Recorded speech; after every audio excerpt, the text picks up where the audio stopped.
Okay, the chair will call this meeting of the commission to order on Thursday, November 20th. Item number one, Chair will entertain a I motion. want to make a motion for legal counsel for the commissioners. Okay, so we're gonna move to a non-public session. You want to second that? I'll second. How's that? Okay. That requires a roll call. Commissioner Levitt? Yes. Commissioner Feliciano? Myself, yes. Okay, the commission then will retire to non-public session. Purposes of legal counsel. You can legal advice.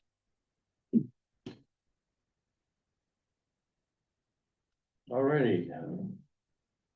Commission's coming back into public session. I want to make a motion to seal the non-public session Minutes. minutes. Okay, and I will second that. So you in favor of that, Commissioner? I'm assuming, so myself, you're gonna abstain from voting? Okay. Commissioner Feliciano is abstaining on that item. Okay, item 4. So why don't we, go around the table? We got some folks here. We got Betsy online. Betsy. What we're going to try to do is go through, a procedure to, try to obtain a community development block grant. So. We'll go around the table and introduce who we have here, so that why don't we start with you, Commissioner, we'll work our way around so everybody knows where everybody is. Leslie Feliciano, Commissioner. Diane Legere, Finance Director. Douglas Kane, Director of Maintenance, Strafford County. Kelly Parker, IT for the Sheriff's Department. Blair Haney, Principal Planner with Strafford Regional Planning Commission, SRPC. Schmidt State Rep, are you going to do it? Schmidt State Rep, Executive Committee Member, former Delegation Chair. On with it, Commissioner. I'm George McGlaris, I'm Chairman of the Board of Commissioners, my friend. Me? Yeah. Matt Keen, citizen. Okay, Susan Rice, citizen. okay. All right. There's one person. Oh, I'm County Administrator. And Chris Brackett's out here, Superintendent of the House of Correction. Okay, so we've got Betsy Andrews Parker from the CAB joining us. Is anybody else joining us by Zoom? That is it as of now. That is it, okay, all righty. So the chair's gonna move on item number 4 of our agenda. This deals with community development block grant funding. Community development block grant funds are available to municipalities through the New Hampshire Community Development Finance Authority. Up to $500,000 is available for public services under the CDBG-CV allocation due to COVID-19. And entitlement communities are eligible for consideration for projects that specifically respond to or recover from the impacts of COVID-19. All projects must directly benefit a majority of low and moderate income persons. This is a proposed allocation to the Community Development Finance Authority for a CDBG-CV Public Facilities Grant up to $500,000. The funds will support the operations of the Home for Now shelter in Rochester and the William Warning Center in Somersworth, New Hampshire. This project satisfies the national objective of low to moderate income housing as it exclusively serves individuals and families experiencing homelessness. This application is consistent with demonstrated needs in response to COVID-19. Rental costs have surged while supply has tightened, pushing housing out of the reach of many low and moderate income households. The limited housing supply and reduction in emergency supports have strained the entire housing spectrum, including shelters, supportive housing, and market rate housing, and place low to moderate income individuals and families at greater risk of experiencing homelessness. This project is consistent with the county's 2025 Housing and Community Development Plan, goals of which to promote a varying stock of safe, sanitary, decent, and affordable housing for persons of all ages and income groups. As a part of the county's Housing Community Development Plan, the county also maintains a public participation plan, which will be submitted in fulfillment of the CDBG application threshold requirement for public participation plan. This residential anti-displacement and relocation assistance plan states in general that if the county were to undertake a CDBG project which involved displacement and resulting relocation, they would follow the Uniform Relocation Act requirements. Residential anti-displacement and relocation assistance plans outline the measures they would take to find comparable housing for persons or businesses displaced or relocated. As a planned project, there is no anticipated displacement as a result of the proposed grant application. While identical in content, separate anti-displacement and relocation assistance plans are required and proposed to be adopted for each of the shelters, Home for Now and the Willand shelter. So, the commission, is in supportive of this application, number one, and, number one, we need to authorize the submission of the grant application, including authorizing the county administrator to submit the application and execute any associated agreements and documents. So moved by the vice chair, seconded by Commissioner Levitt. All those in favor of adoption of that, the grant application, indicate by saying aye. Those opposed, that vote unanimous. We have to also now at this point adopt and protect the location-specific residential anti-displacement and relocation assistance plans. So moved by Commissioner Feliciano, and seconded by Commissioner Levitt. If you are in favor of that, we'll say aye. Aye. Okay. That vote is unanimous. So, the chair at this point will open the public hearing and solicit comments, from the public regarding the proposed application. Is there anyone here that wishes to, address the commission regarding this application? I have a question. Is this just for services only? That's correct. So how is that going to affect, next year? Because it's been very well voiced that Summersworth does not want the Willand Warming Center there. And if quote unquote we get kicked out of there and we don't have another place to go, does that affect this grant? No. Can you explain? Well, hopefully, if the grant is successful, this will cover costs associated with operating the center this year. So And the funds have to be spent by April, by June, was it June? June 30th of 26, 26. right. What do you mean the funds have to be? If this grant If is the grant approved, is approved, it's a competitive grant, and if it's approved, the funds have to be spent between now and June.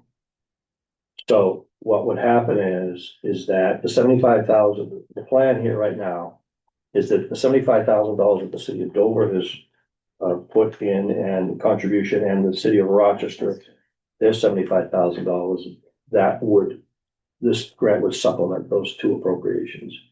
Okay, so this is 500,000, so is it like? Because I'm still trying to figure this out. The Home for Now shelter, how They much would they? would get 250,000. 250,000, and the Willand Warming Center would be getting 250,000. And would the city of Rochester be getting paid back that 75,000? They would not be billed for it if we're successful. And do we also get a state grant of like 100,000? That's correct. That's So George, we're getting 150. basically, We're getting 150, right, and Home for Now is getting the balance, whatever, remember, it's a competitive grant, so they may split they can split it. they can split the pie. So, it just depends on, what the state does, how So- much money's available. In other words, the max that you could apply for is 500,000. That's correct. That's correct. Doesn't mean that you're gonna be guaranteed That's correct. 500,000, you get just a penny, You might get nothing. you might get nothing. That's correct. Okay. Any more questions from the public regarding the application? I have, can I ask one more? Sure. This has to be spent by June, you said? That's correct. Okay, I know last year, because the cold weather extended well past what we normally do, so is there a potential that using this grant money that we would extend, or would we still owe that company out of Manchester the money, the additional? The present contract, based on what we experienced last year, the present contract was expanded to, November, starting November 15th and ending in April 15th. Last year it ended April 1st. So we extended So it. we got that extra So time. that extra time was put in the existing contract with the present vendor. Okay, you good with that, Susan? You Excuse me? okay? You okay? I mean, you're good with that? You I'm have any still other question? breathing, I'm fine. Okay, all right. Okay, is there any other, comments from the public regarding the proposed application? Okay, the chair will now ask members of the public to speak regarding the project-specific residential anti-displacement plans. Are there any public comments regarding the residential anti-displacement plan? I just would like to know, I obviously missed the posting on this. Where was the actual meat and potatoes of this posted? The website. The web- It's been on the website, it's I missed also, it, sorry. it's, the actual service was done by the sheriff to the city of Rochester, city of Dover, town of Farmington. And that was for the county, plus they were also emailed out to all of the cities. And there was also an ad in Foster's Yes. that went in November 6th for CDBG requirements. Okay. Are there any further questions regarding the residential anti-displacement plan? I'm hearing the chair will then close the public hearing on both those items. So, chair will entertain a motion to approve the resolution thereby authorizing the submission of the CDBG grant application, authorizing the county administrator to sign and submit the application and any related forms and documents, and upon approval of the CDBG application, authorize the county administrator to execute any documents which may be necessary to effectuate the CDBG grant contract and any amendments thereto, including agreements with the Community Action Partnership of Strafford County and the subrecipient and Strafford Regional Planning Commission as the grant writer and the grant administrator. So, I'm gonna take these one at a time. Chair will entertain a motion to authorize the submission of the CDB application. So moved. Seconded. All those in favor? Aye. Those opposed? Vote unanimous. Item 2 is to authorize the county administrator to sign and submit the application as I have just read. So moved. Seconded. All those in favor, indicate by saying aye. Those opposed, vote unanimous. Item 3 is adopted 2025 residential anti-displacement and relocation plans, which were prepared for each of the 2 shelters for the purpose of this application. Motion to approve, seconded, and that vote, I'm assuming, is unanimous, folks. All right, okay, vote unanimous on that. Okay. So. Betsy, you have anything you want to add? No, thank you for letting me zoom in. I'm sorry, I had some surgery and I can't drive. I appreciate this. We will we'll work with Strafford Regional Planning for the application, and we will work with Diane and finish everything up and get it in. We appreciate this.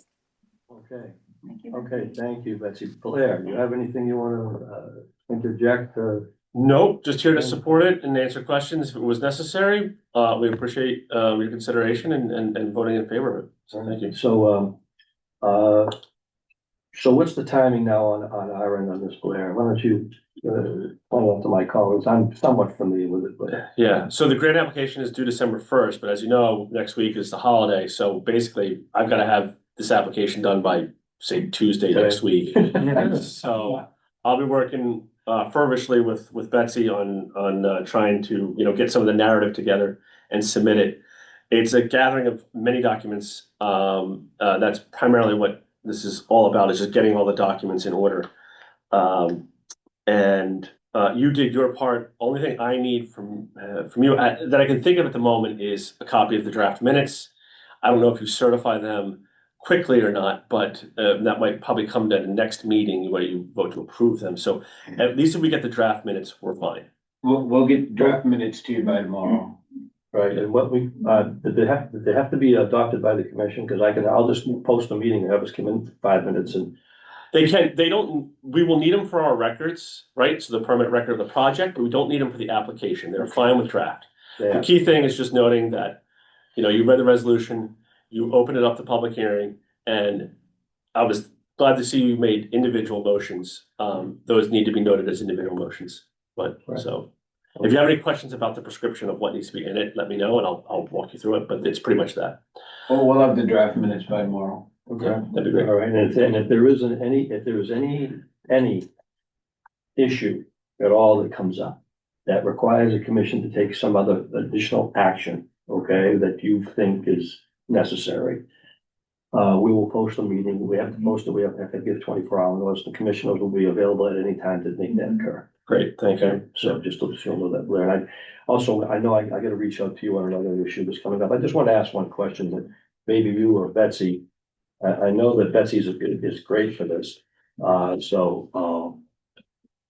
I read recently that the administration, the Trump administration is changing all the dynamics as it relates to homelessness and wanting to make housing available with wraparound services and like $36 billion. And I was trying to read through all that, and I'm trying to understand where that money would flow. Do you guys have any idea that between the two of you, do you know Yeah. that's? So unfortunately, in the state of New Hampshire, the state is going to see a significant decrease in our permanent supportive housing projects, and they're moving to transitional housing, and there is a big issue. What we need in our community is permanent supportive housing with case management. And New Hampshire is experiencing, we're going to lose over 200 units of that. And we're going to lose all of our units in Strafford County that we currently have. So this transition, Commissioner, we're not 100% sure what's coming forward and the requirements for the housing. There isn't enough support networks to meet the requirements for staffing and case management and jobs and mental health support and childcare, et cetera, for what's coming down, treatment facilities. So as we know more, we will share that information with you of what's coming forward. But there's kind of a crisis right now happening in the state of New Hampshire around housing. Right, so I would appreciate that. As you're aware, the legislature had passed a law saying, or I guess a resolution to encourage municipalities or political subdivisions to use any land that they may have available for some form of affordable housing across that spectrum. I know the county sits on we have a lot of land here. Most of it is in conservation. However, I have spoken to my colleagues, and it was always an interest of mine to making some of this land available for some form of housing that fits into this narrative. So depending on nature, Betsy, as soon as I know you're gonna be on top of this because it has such an impact. 100% that we will come forward, because there will be different pots of money that will be coming out. There is some money right now through New Hampshire Housing Finance. There will be a NOFO coming out regarding housing for people with SUD, with substance use related disorder. I have an interest in expanding my covered bridge we call it Covered Bridge 2.0 for more senior housing. There will be more pockets of money for specifically targeted populations, but we don't know what those NOFOs and those things are coming out. But I definitely will share those with you. And they definitely will be more points and higher scoring if we can have more, we call it public-private partnerships, like what we're doing right now with, community action and the county and partnering with the communities. This is exactly what they're looking for in these kind of grant applications with this multi-pronged partnership approach. So this is we're really teeing up when these grants come forward and having this mechanism, absolutely teeing up this application and approach and using this. So this is really a great start for this. So 100% when I get this, I'll do what I did for this application. I will forward right to you and Ray, and share what I know about this. Great, because my colleagues and I have discussed, at length, for a while about what we could possibly do to help the housing shortage here, and whether we use the private sector or whether we use a public-private partnership with nonprofits. Whatever we can do to help ease the pain that we're all experiencing.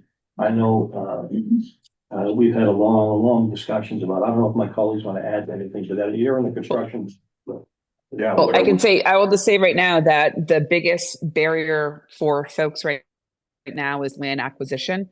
And if there's any way to eliminate that and looking at a donation of land, I mean, that's why I was talking about the Covered Bridge 2.0, but anything like that that you can do to help anyone in development to ease that burden, that is going to help with the cost of developing housing. That would be fantastic. No, one other thing, I was also told there might be some planning, grant money available. I don't know what the status of that is. I was told it was like this $25,000. So, yeah, I could jump in on that Yep. one. I was emailing with Diane and, as part of another grant, putting together sort of like a pipeline of projects that could then look towards, either planning grants or implementation grants from the CDBG Right. family of funds. This particular one that you just voted on is an implementation grant because they'll be providing services, but the planning grant sort of does your feasibility study phase of looking at. So for example, you said there's county land. Maybe you have 10 parcels that you're identifying, and you'd like to do a deeper dive on those 10 parcels and what the feasibility is of supporting a new facility or an expanding facilities, so just giving examples.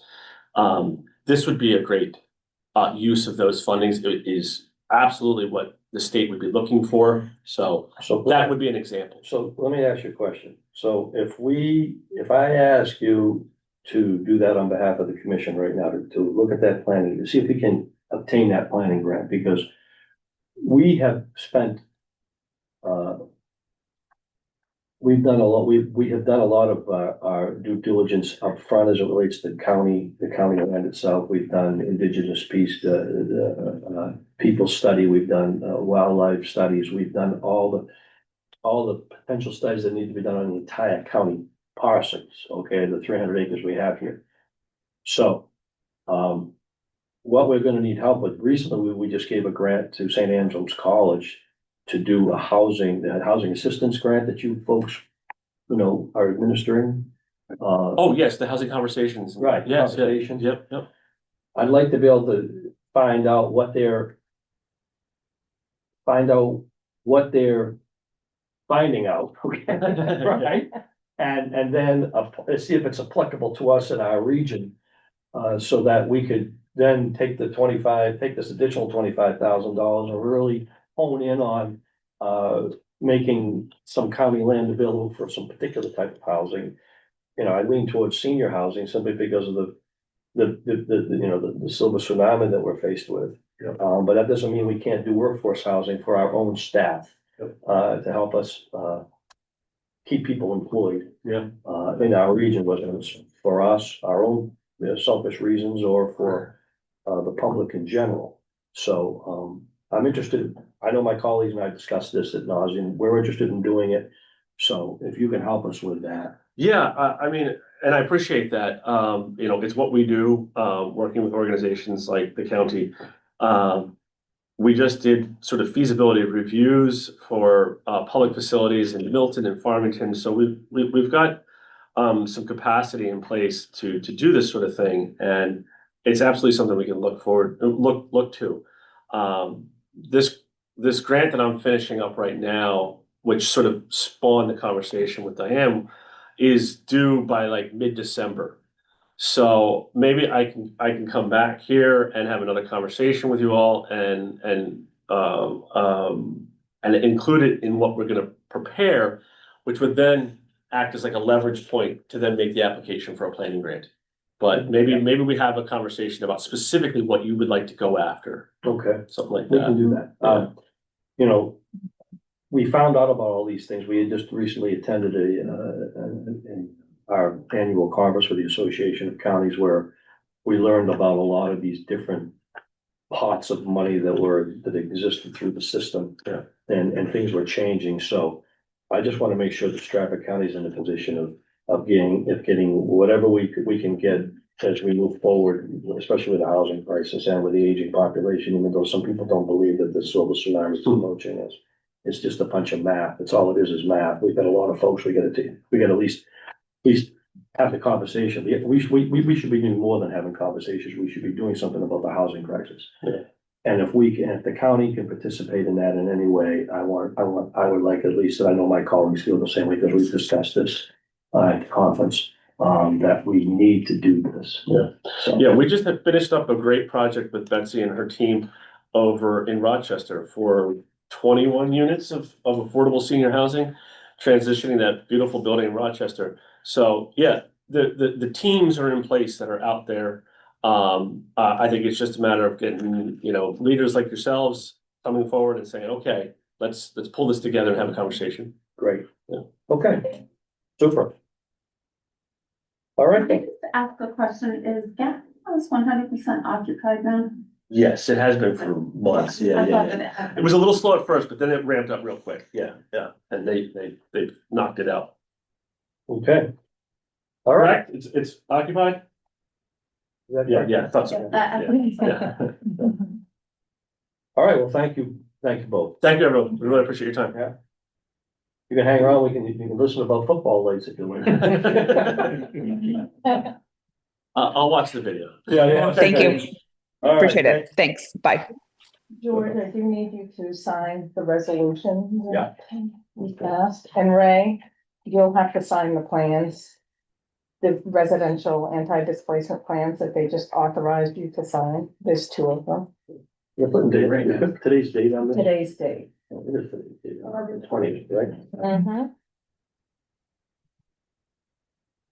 Blair, do you want to, as far as setting up a time,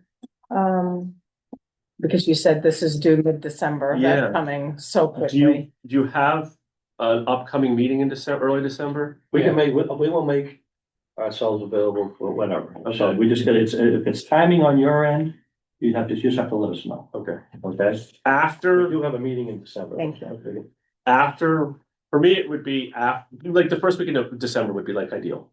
Yeah, Um, there's no window we're gonna be missing here at all. with No, if I can get you the first week, that'll give me enough time to add whatever I take away from here to what I end up submitting as part of that. So that would be, Thursday would be December 4th. We have a meeting on December 5th. Yeah. We have the executive committee on the Executive 5th. December 5th. Yeah, Do you want to come in, try to shoot for the 4th? yeah, we can shoot for that. Thursday, December 4th at 9 o'clock? Yes, Let me know. Yeah, can I give a tentative? Kind of shape on that. Yeah, Yes, please. I'll send you an email and just, yeah, Okay, that sounds good. send you an email, Blair, and we'll Yeah. get the ball rolling and. That's great. The timing is perfect. Okay. Yeah. Thanks, everyone. Thank you. Good to see you all. Thank you. Thank you, Blair. Yep. I'll get these items, well, to Jen, right? To both of you. Yeah, whichever. We both Okay. get it. But thank you, appreciate it. Thank you.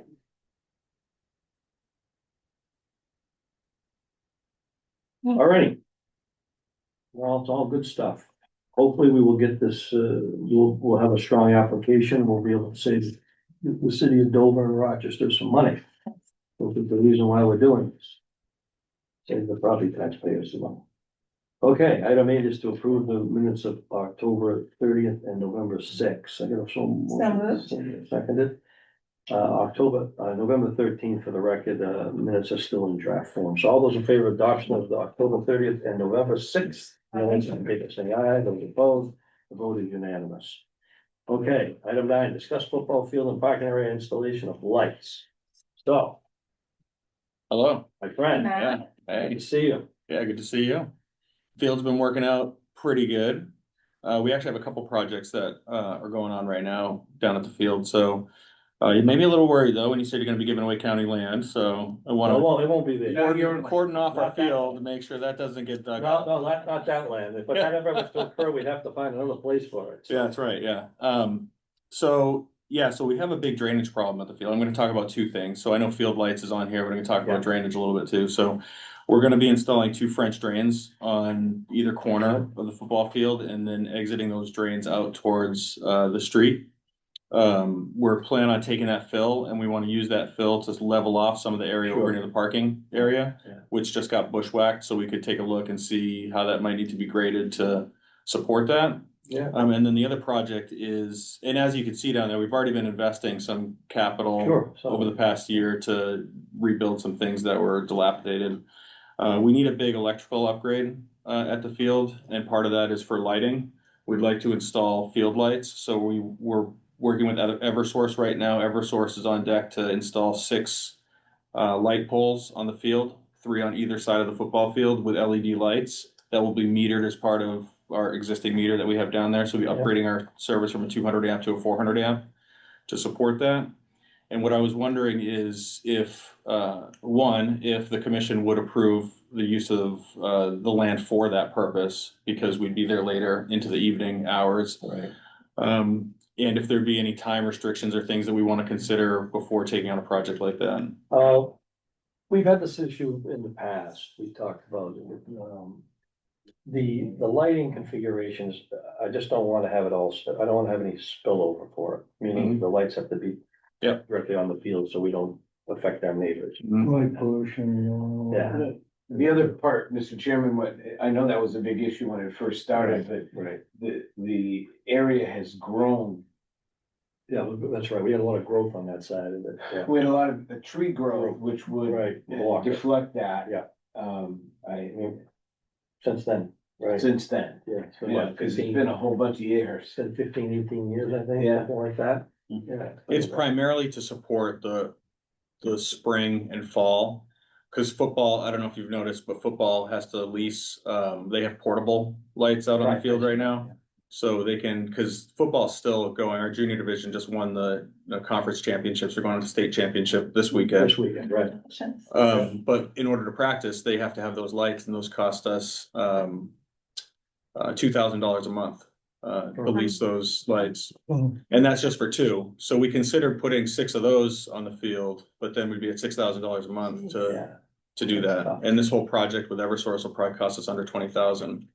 Right. So it'll So, be, be there for a long time. right, yeah. So it's primarily to support when it gets dark super early. Like in the summer, I'm not as worried because it's so light so late. We're not going to be playing with youth until midnight, right? And we don't have adult programs there, so we only support youth programs. Right.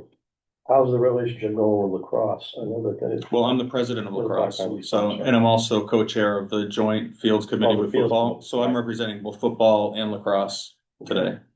So how did Paradise do okay doing did Paradise do the, bush hogging? Yeah. I'm gonna go check it out after this. It Yeah. looked awesome when I drove by, so I'm excited to go check it out. These portable lights, they work pretty well, Actually, yeah, they work because there's a berm on either side of the field, right? because you really need to get up to about 30 feet for it to be effective. And Exactly. there's about a 8-foot berm and then get up 15 feet, so we're at about 20, 20. 23 feet. Yeah, Since we 23 had feet. the light, we haven't heard any, we haven't got one complaint from anybody, so. Yeah. I think it's a great use of the. And the portable ones are loud, right? Because they're Right, generator. Yeah. right, yeah, Yeah. they make some noise. Okay, well, I don't think we have any objection to any of these things. No? Okay. All right. All right, go for it, Matt, All right. Perfect. go for it. All right. Thanks a lot. Appreciate your Okay. time. Good to see you See you, again. Leslie. Yeah. It's on Saturday side. Please tell Sharon Yeah, I said hello. it is exciting. It's nice to have I that. know, it's nice to have that. I'm here Saturday, Sundays, driving around. It's exciting to see the kids and Kids out there using. it. families. Oh yeah. We get football's a lot bigger attraction because they do all their games on the same day. So we'll have, Right, probably have 400 people out there. Yeah, Wow. Yeah. For at least 8 to 10 hours. it's really nice. Yeah. Nice to see. Yeah. it sure is. Fantastic. Well, we appreciate You got it. any issues on that? No, just, if you would, when the plans are being, drawn up for the drainage, if you could contact me, I can show you where, the closest drainage is, because Oh, perfect. concurrently we have, capital set aside for, the swale and the drainage at that end of the parking lot, which actually Yep. handles the back of the courthouse. So it might be, advantageous to tie into that. Might be a shorter run than trying to run it all the way down to the street. Perfect. What, and how do I get in touch with you? DKANE. KANE? Yep, at straffordcounty.gov. The telephone is 603-516-4159. Well, my name is KEANE, so There we you're go. gonna remember No that. confusion, yeah. What was the last number? 415 516-4159. 4159. Perfect. Awesome. All right. And you expect these drains that you're gonna be putting in, that will resolve the issue? I do. So we actually couldn't get on the field until mid-May last year. Our season starts March 1st. Mhm. And we start March 1st at UNH for at least a month Oh, yeah. because they have turf. So we usually don't get on this field until mid-May, and our season ends the first week of June. So lacrosse is usually only on the field for about 3 or 4 weeks. Mhm. So football gets the best use of the field because it's drained. But the reason why we don't get on it is because that whole end zone, where are we? The end zone that's closest to the animal shelter. Yeah. Last year, we had someone out there driving a remote control boat just to show us how deep it was out Wow. there. But it's standing water for about 6 weeks. Yeah, it's Johnson. And how deep is, Yeah. Yeah. how deep is the water? At that end of the end zone, Keep it up for a boat. it can get to be about a foot deep. Foot, It could be about a foot deep by the goalpost, and then it tapers into about the 20-yard line, And it's that way for several weeks. at least 6 weeks. Yeah, so that's. So we're gonna do French drains, deep French drains on either corner. That should help. We're gonna connect the French drains to equalize it and then run legs down each sideline. Which today, the sidelines are trenched. But I think once the building went up over there, we lost some runoff down on that side, so it's backed up more on the field. So we just need to take care of it. That's it. So we're gonna do that. Awesome. Great. Hmm. All right. Okay. Thanks a lot. Okay, Matt. Yeah, enjoy the rest of your day. Yeah. Good luck in the competition. Thanks. Championship. Appreciate it. Take care. We're waiting for that cannon to go out. Yeah. Yeah, that's right. Multiple times. Alrighty, item 10 is to update of Riverside Redstone Pipe Installation Energy Savings Incentive Program. So, Doug. Thank you, Mr. Chairman. Good morning, everybody. Morning. Just to give everybody a brief overview of what we're doing here. Eversource, through the New Hampshire Saves Program, has made funds available for energy efficient projects at our facility here. We've started with the lowest cost and the easiest, lowest hanging fruit to take care of. We got a quote from Johnson and Jordan out of Belmont, they're a mechanical contractor, for pipe insulation to be installed and repaired in Riverside, buildings A, B, and C. If you refer to the back of the packet, I've attached a photograph of the typical example of the type of piping that we need to insulate. A lot of this is maybe not original, but it certainly has some age on it. They've identified these boiler rooms and the other areas in the building where there's significant heat loss. Their proposal will provide us energy savings. There's rate incentives and there's other things coming back to us. But what the exciting thing is that I'm asking permission to move forward on today is that Unitil has agreed to kick in $29,475 of the total $30,800 cost, leaving the county with a tab of $1,325 to insulate all the boiler rooms in Riverside. There's also an additional price of $1,950, which I'm requesting. These amounts are obviously outside of our regular repair budget. For them to install piping labels and arrows, which going forward will provide countless hours saved when there's diagnostics or repairs or additions or anything like that. And obviously that's a cost savings because we already have a crew there. I don't have to call somebody out for an That estimate. maze we got in there, it's a maze of piping. That's a kind way to put it. Yeah. So if we just go with the pipe insulation, the county's total is $1,325. If we do the additional labeling of the pipes, the total cost to the county by these calculations is $3,275. I think it's money well spent. Yeah, and at the end of this project, we will have from GDS Associates, we'll have our estimates on the energy savings available for everybody. It's their wrap up on the project. Commissioner Levitt moved that we done the money, the total of 3,000, it was 3,000. $3,275. 75, Commissioner. Nice, Levitt, seconded, yeah, okay. Fair and change of that, aye, those opposed, vote unanimous, okay, that Thank was you. great, and good work on that. Thank you very much. We'll, Yeah, good work on that. yeah, we'll move forward as soon as possible on this. Yeah, Yeah, we're coming into the season where these are running 24/7. I know, I'm also going to reach out to Johnson and Jordan once this job is completed to review the other facilities here to see if there's any other areas that they can provide energy savings regarding to the pipe insulation. If you remember, Mr. Chairman, this is just a piece of that, this is a piece of the whole project that was, presented 2 or 3 months ago. Right, from GDS. And you instructed Doug to look for low hanging fruit because we really didn't budget for any of this stuff, but the $3,000 part, I'll work with Doug to figure it out. thank you. Just give me the bill. Yep. Awesome, thanks, and I will come back before you when the project is completed with an after follow-up. Yeah, we should set up a meeting with Doug to get an update on the other process. I know we talked about. We're gonna do that as part of the budget process, if that's okay. Okay, all right, that works. Right. Okay, Can I ask a question? Sure. What is the estimated, I don't know the exact phraseology of, by doing this? Hmm? What is the savings, the potential savings by insulating these pipes? Ah, okay. Do you have any? I do not until the job is finished, because we don't know the exact scope of all of the insulation that needs to be replaced. Their estimator came in and saw where we had made some repairs, and if you notice in the letter, it says, pipe insulation is currently non-existent in a lot of areas. In a lot of cases, the small amount of insulation that is present is non-compliant material. When they say non-compliant material, that's basically frosting from Home Depot, which is a stopgap and not quality fiberglass wrapped insulation, which cuts the thermal But loss. the energy efficiency and savings, Mhm. 5, 10, 15%? Anything I give you now would be anecdotal.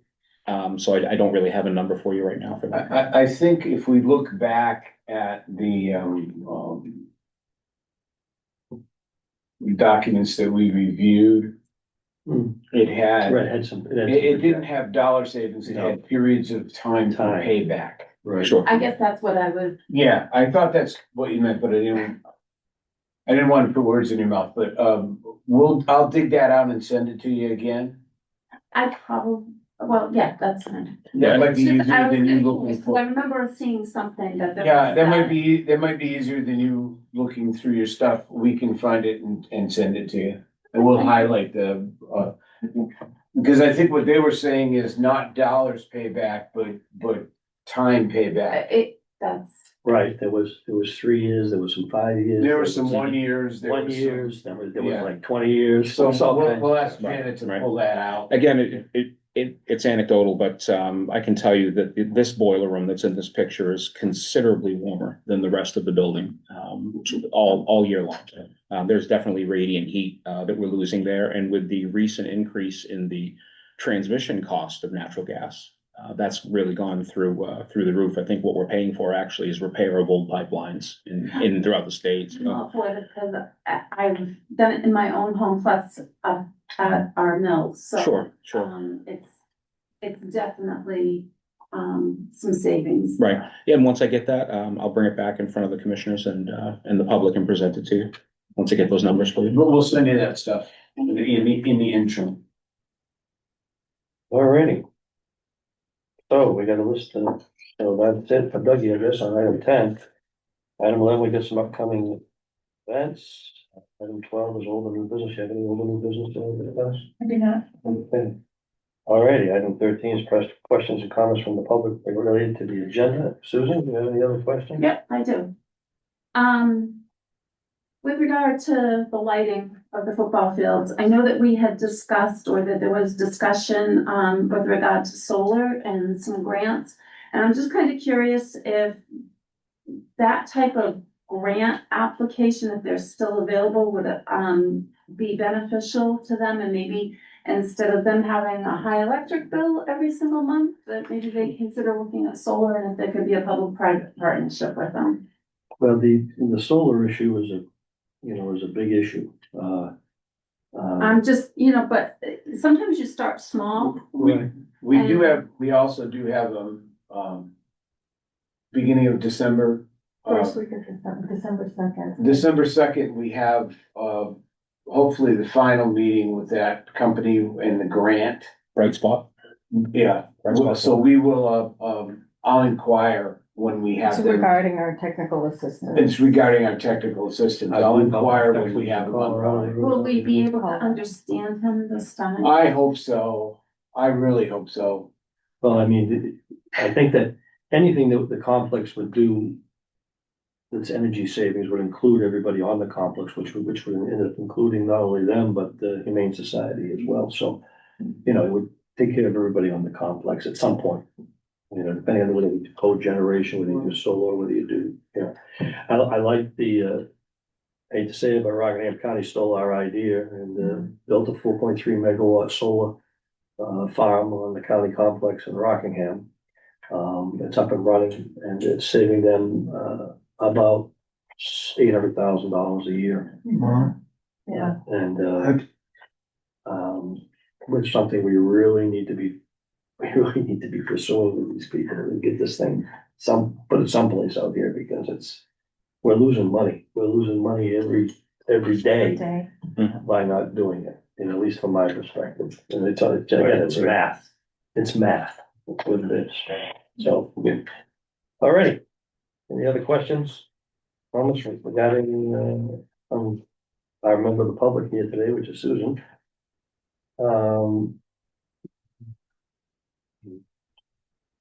Oh, yeah. As a result of our meeting this morning, our executive session, we are going to retain counsel regarding the actions that were taken against the county and the commissioners and the delegation. So you want to make a motion to move forward with hire outside counsel for those. We need to move forward then. Okay, so you're gonna move that to the hire outside counsel for that? Yes. Okay, alrighty, and I will second that. All right, so then all those in favor, you're gonna have to abstain. Abstain. All right, okay, I myself, the vote is unanimous. So the commission is going to hire outside counsel to represent the commission and the county delegation. And the county delegation regarding. Delegation will have to have separate counsel. Right, you're right. The delegation will need separate counsel on this, the filing by Representative Bailey. So we will move forward with those additional expenses. It really doesn't make a lot of sense, but it's absurd. It is absurd, but it is what it is. Anybody can sue anybody for anything. So we have to defend ourselves. And so the chairman of the delegation has indicated that the officers are in support of moving forward with a present arrangement. So we will go out and seek outside counsel. Move forward, take it from there. All righty. Chair will entertain a motion now to go into non-public session for the purposes of discussing personnel and contract negotiations. Yeah. So moved. Second. Second. It requires a roll call. Commissioner Feliciano? Aye. Aye. Mr. Levitt, myself. Okay, the vote is unanimous. The commission will now retire to non-public session.